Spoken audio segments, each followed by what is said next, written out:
Okay. Okay, good morning, everyone. So, this is Sir Norris De Blois from the English 10, Las Piñas National High School, Almanza. So, right now, I'll be presenting to you the discussion about the English 2 module week 2, quarter 1. So, in your module, as you can see, we have the most essential learning competency called the the main objective is to determine the effect of textual aids like advanced organizers, titles, nonlinear illustrations, etc. on understanding of a text. Now, normally we can hear the saying about the linear and the non-linear texts. When you talk about linear text, number one, linear texts are all about essays, novels, or articles that you are required to read from beginning until end, from start up to end. So it is composed of words. That is a linear text. While a non-linear text, on the other hand, uses uses icons or symbols to represent an idea. Sometimes it uses shapes. In short words, it may be in a form of graphic organizers, charts, or other diagrams. So that is the difference. Linear texts are words, while nonlinear texts are graphic organizers or graphs or infographics. Now, let's continue. The main objectives of our discussion is to identify different textual aids and their purpose and show understanding of texts through textual aids. Now let's talk about the ones that we have in our modules. So as you can see, we have compare map, characteristic maps, circle organizer, multiple timeline, overlapping circles map, data grid, big question map, hierarchy diagram, multiple meaning map, discussion map, and the concept definition map. I'll try to discuss this as basic as possible. Okay. So I got this from Graphic Organizer's book, got from the internet. So to enhance thinking skills and learning in economics. First, we have the big question map. The big question map helps students improve their research and problem solving skills. It is a big help for especially when you're going to start a research. So what are the questions or the statements? What is the statement of the problem?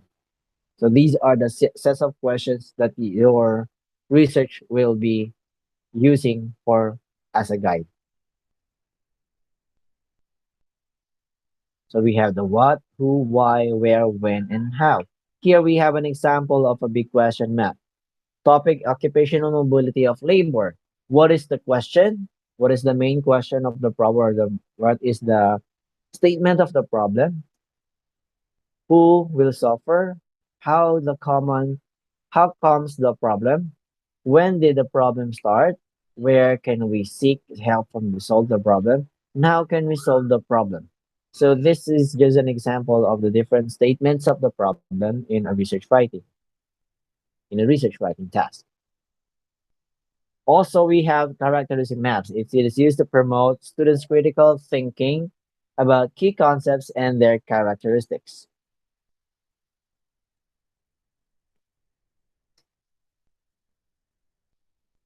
Okay, and their characteristics.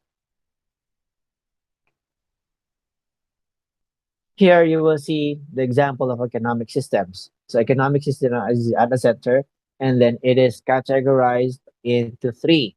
It could be purely market economic, or purely planned economy, or it could be a combination of both. The upper one, the mixed economy. So we already have the concepts at the side, and then all you have to do is to present it in a non-linear text. As you can see, when you talk about linear text, here on the highlighted parts, you will see that there are a lot of words that are being used to explain the concept. While visually, in a graphic organizer or in a nonlinear text, you will see just a few sentences just to describe or just to categorize the main concept, which is economic system. So that's the main use of using graphic organizers or the textual aids. Also, we have the circle organizer. It is used to help students understand the sequence of events in a process. So it is also like a step-by-step organizer, or let's say a process chart or a flow chart. As you can see, there is a continuous flow. So we have the step one until the last step.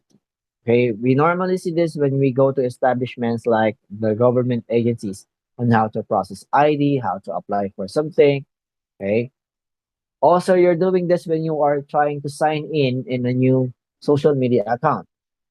You have to fill up forms step by step. You have page one until the next page, and then the last one is you have to bring your give your identity picture or the profile picture. So step by step process is the main keyword here in a circle organizer. Okay, we also have compare map. Compare map, from the word compare, you are going to compare two concepts according to their set of criteria. Now, different from uh different from a Venn diagram, you will not uh you will not use circles here. So it's like a map. So the common things are at the center, and then the difference are on the other side. Okay. Example here: number of shareholders from a private limited company and a public limited company. So commonly, they have the following at the center. Both have the numbers of shareholders, both have liability, trading of shares, and both have disclosure of company finance. So these are the common things. If you're going to compare them, both of them have this, but there is a difference when it comes to numbers. Let's say, for example, number of shareholders, we have 2 out of 50 for a private limited company, while there is unlimited number of shareholders for the public limited company. Okay, we also have a concept definition map.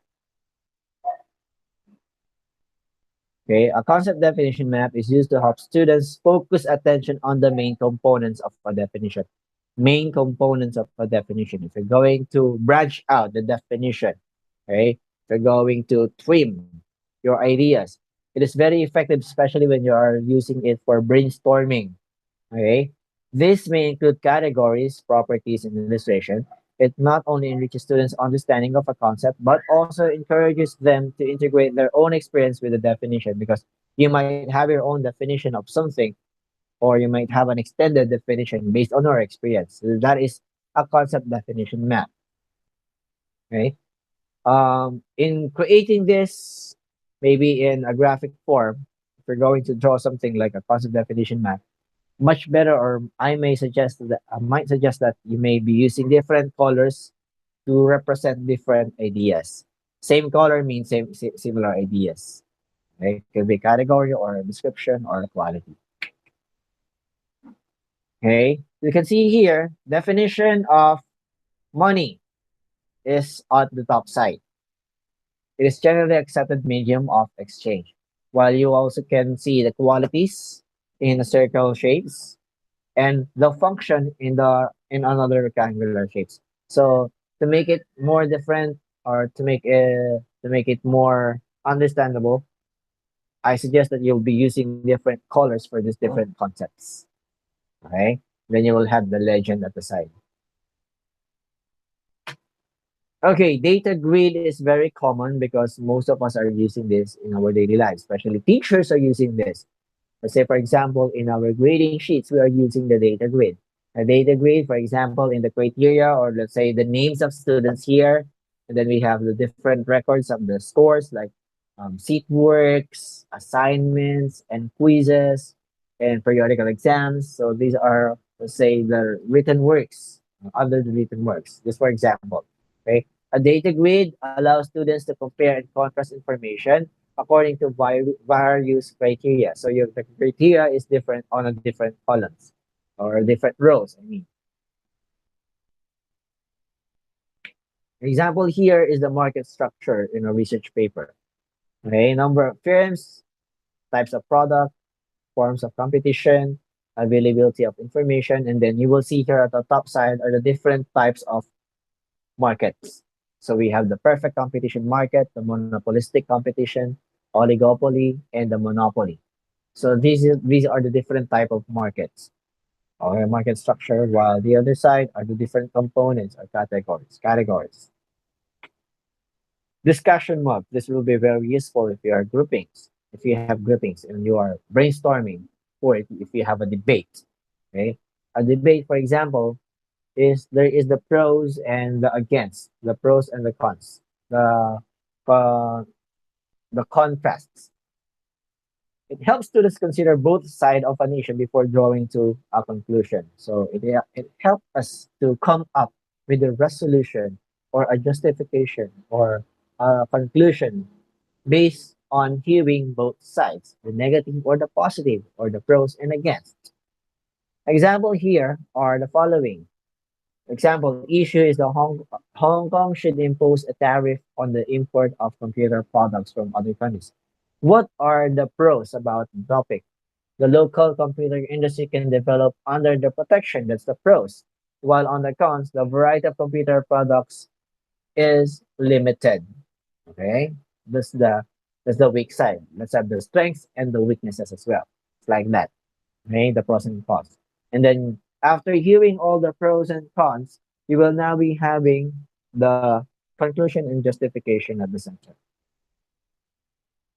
So again, as I've said, this will be better if you will be using it in brainstorming your ideas, right? Especially when coming up of a good concept.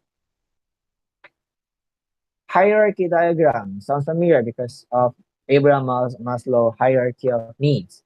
Okay, you say hierarchy, we have the main topic and then the subtopic and then the under topics here, or let's say the subtopics. How do we call that? Okay, so the main topic, for example, or it could be a position, the president, and then the branches of the government. Actually, the branches of the government we have three. Okay, we have the executive, we have the legislative, and then the other one. I forgot. AP intelligence, people, AP genius, please help me out. Okay. Hierarchy is also called an organizational chart. Okay. In other in other industries. Let's say, for example, here we have the president of the Philippines, and under him are the following three things: provinces, cities, and independents, and autonomous regions. In the classroom setup, you will have the classroom officers, the president. We have two vice presidents, and the two vice presidents. He'll have the secretaries and other secretaries, and on other positions, just to function to help the president. So it is from the top order to the receiver of the orders. It's like that in the hierarchy of needs. Also, you're familiar with Abraham Maslow's hierarchy of needs in AP and ESP. So we have the self-actualization as our top priority, and then once you have actualized yourself, or once you have found your purpose, you will now develop your self-esteem. Then that will be going to your love for yourself, and then you will be loving other people as well, and then you will be thinking of their safety, and then lastly, you'll be providing their needs, physiological needs. Okay, that is according to Maslow's hierarchy of needs, according to very well.com. Okay, we also have the multiple meaning map. In the multiple meaning map, these organizers can be used to help students explore concepts with more than one meaning, definition, examples, and categories. So if one concept have more than one meaning, a multiple meaning map could be very useful. Okay, I could see different memes in the social network like Facebook. Sabi, ano ang English, ano ang Tagalog ng orange? Or what is an orange? Multiple choice. Is it a color or is it a fruit? That's the correct answer. Okay. It may have multiple meaning, okay, based on the speaker. Okay. Kung sino yung gumagamit, whoever is the user or whoever is the speaker or whatever the situation is, you should be going to the meaning related to the situation or the scenario. Multiple meaning map. For example, here, another definition.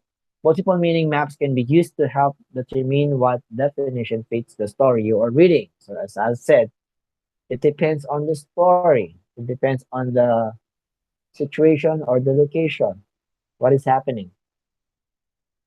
Okay, here for AP, you will see araling palipunan, you will see unemployment has different definitions, or it could be defined in different categories. It could be defined based on its categories.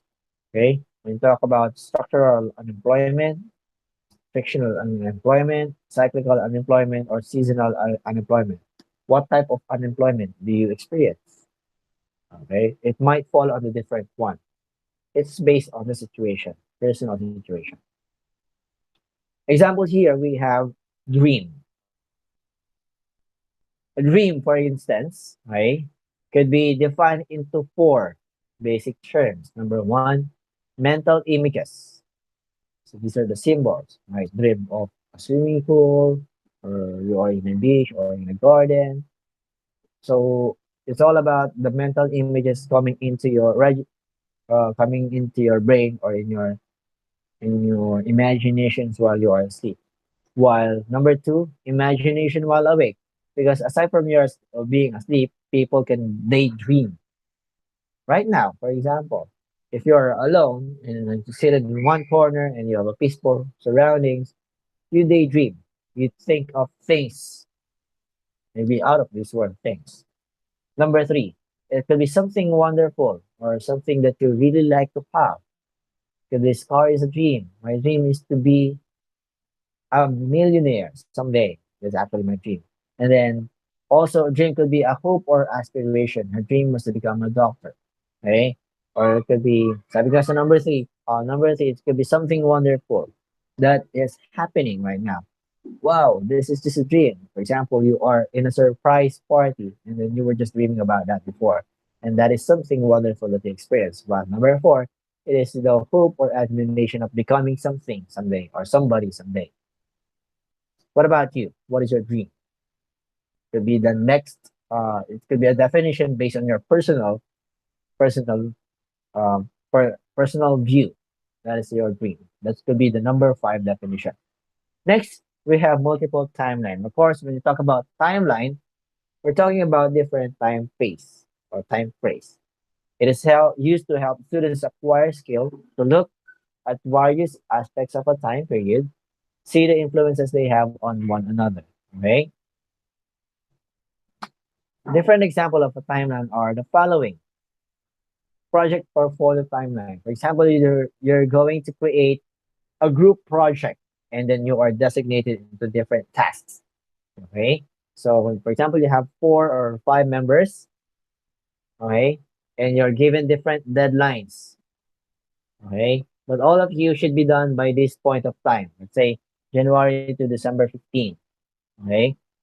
Right now, I have given you you already have your worksheets and module for the month of October. So I'm expecting that by this time that I'm speaking, you're already done with your week two, while others are already done with their week three and four, and they're just waiting for the submission, okay, for the submission date. So you may have started different and a different time, but you may also have started simultaneously, but you have ended on a different period of time. So that is where a multiple timeline can be used. Example here as well is the COVID-19 projected timeline for treatment and prevention. If you remember, during the early months of this pandemic, by the way, this is from SynBio Beta. During the earlier months of this pandemic, we are thinking of a possible cure for this pandemic, for this COVID-19. First, we talk about the repurposed drugs. So these are the available drugs in the market. Okay. So it can be a herbal drug or herbal drugs, or it can be something that we already have. And they are just going to, what do you call that? They're just going to improve it for the COVID-19 patients. Also, there were times that we talked about antibodies. And if you remember if you remember the donation of plasma by those COVID-19 survivor, right now we cannot hear about it anymore. Diba? May mga nagbebenta ng plasma ng dugo, galing sa dugo. And then, at the same time, sabay-sabay din nagsimula yung paggawa ng vaccine. Okay, yung anti-COVID-19. Sabay-sabay sila nagsimula, pero magkakaiba sila ng tapos. Yung drugs na meron tayo, hindi na masyado na pag-uusapan. Okay, hindi na siya masyado na pag-uusapan. Siguro mga first 2 months lang. Okay, kung ano-ano mga drugs ang narinig natin, pati sa internet, sa Facebook, ang dami natin narinig yan. While antibodies, nagkakaroon ng bentahan ng mga plasma. Yung iba nagdo-donate, especially yung mga nakatapos na sa COVID-19, mga survivor like Howie San Martino, because they say that it is effective as a cure. But right now, wala na. Ang pinag-uusapan natin ngayon is about the vaccine. And according to the experts, the vaccine is now on the phase 2 or 3. Remember, we have 4 phases of the vaccine. So those who will volunteer for the vaccine trial, they will be having 4 types of vaccine, I guess. I'm not sure, right? Maybe the COVID-19, the frontliners are very knowledgeable about it. But as you can see, as I've said, the multiple timeline can use to compare the different activities happening that started in a certain period of time and could be happening right now or maybe in a future time. Sabay-sabay sila nangyari. Okay? So you can see it is presented by different colors as well. Okay, right now, overlapping circle math. Just like a Venn diagram, but different is that you will be talking about what this what is common with this circle, with this concept, that is also part of of a bigger one and also a part of another one. Okay, so they have uniqueness when it comes to the concept. It's used to help students develop skill in comparing and contrasting similarities and or differences. It is also like a Venn diagram. It's just that hindi sila magkahiwalay. Okay, parang more on ano sila, more on commonalities. This is specially designed to show the relationship of two concepts, which one is subset of the other. So as I've said, a subset could be a part of another concept. Okay? A part of a bigger concept or a part of a bigger idea. A smaller idea, which is a part of a bigger idea or a bigger concept. A minor subject as a part of a major subject. Okay? Now, so you can see here in the colored part of the example, you will see the British Islands. All of these are under the British Islands. But when you talk about British Islands, we're talking about British Isles, United Kingdom, Ireland, and the Channel Islands, and the Isle of Man. Okay, this is magaling sa geography. So mahilig sa mga Harry Potter movies. This is what we mean by British Islands. When you talk about UK, you're not talking about the Channel Islands. You're just talking about UK. And the UK only have Northern Ireland and the Great Britain. And the Great Britain is only having Scotland, England, and Wales. Not part is the Northern Ireland. But kung UK ang titingnan natin, yun lang yung part niya. Kasama yung Northern Ireland and the Great Britain. Okay? Pero sila ay under ng British Isles at buong buo as a continent. So they have one flag as the British Islands. Okay? So, sometimes narinig natin sa mga beauty pageant or makikita natin sa beauty pageant na meron sila kanya-kanyang sash. Kasi magkakaiba talaga sila. Pero if they will be represented as one, they will only have one sash, which is the British Islands. Okay? Same thing with the Philippines, for example. Philippines, and then we have 3 circles inside. We have Luzon, Visayas, and Mindanao. Meron siyang 3 bilog sa loob ng Philippines. Okay? And then, ang lahat sila merong C. Okay? Gulo na sinasabi ko. Anyway, so the Philippines have 3 main circles inside and they're not being told as they cannot combine because they have Luzon, Visayas, and Mindanao and they have different territories. That's it. Cut nyo na lang pag wala. Pag hindi nyo maintindihan. Okay. Now, in your module, as you can see, we also have the cause and effect diagram, the flow diagram, and the concept maps. Okay, I'll almost discuss everything here. So, we talk about Venn diagram used to help students develop skill in comparing and contrasting similar or different information. The common characteristics or the common qualities are at the center being shared, and then they have the differences on the both sides. Example, the comparison and contrast of birds and bats. Both are alike because they have two legs. They're both having backbones or vertebrae. They're warm-blooded. Their limbs are called wings. Both have wings. But they differ in the following things. Birds lay eggs, while bats live young. Birds have beak and bats have teeth. Birds have feathers and bats have fur. What's the difference? A fur is connected to our skin. While feathers are connected to the skin, it's like having branches, di ba? Para siyang tangkay tapos may ano pa yung mga feathers. That's the difference. Okay? So that is the Venn diagram of bats and birds. You're very familiar with this, I know. So I have here the different sites that I've used. You can screenshot this so that you can have different point of view of different ideas of graphic organizers for creating graphic organizers. Okay, you also have the flow diagram or the sequence chart. The flow diagram, as I've said, just like the circular chart, is stating a purpose of step-by-step process. Okay? Yung kanina, yung na-discuss natin sa circle map, it is about the process or the step-by-step procedure of a certain thing. Okay? When you are signing in, what to do first, how to create something, how to do this, how to do that. Okay? When you're making DIYs or do it your own projects, you will be following the flow diagram chart as well. So here are the sources that I've used in my discussion. And once you have this soft copy of the file, it is directly connected to different links. Okay. Nakapanag na siya sa mga links. So if you have other questions, just try to PM me so that I can explain to you more on the topic. I hope that you have learned from my discussion. Thanks a bunch, guys. Salamat po.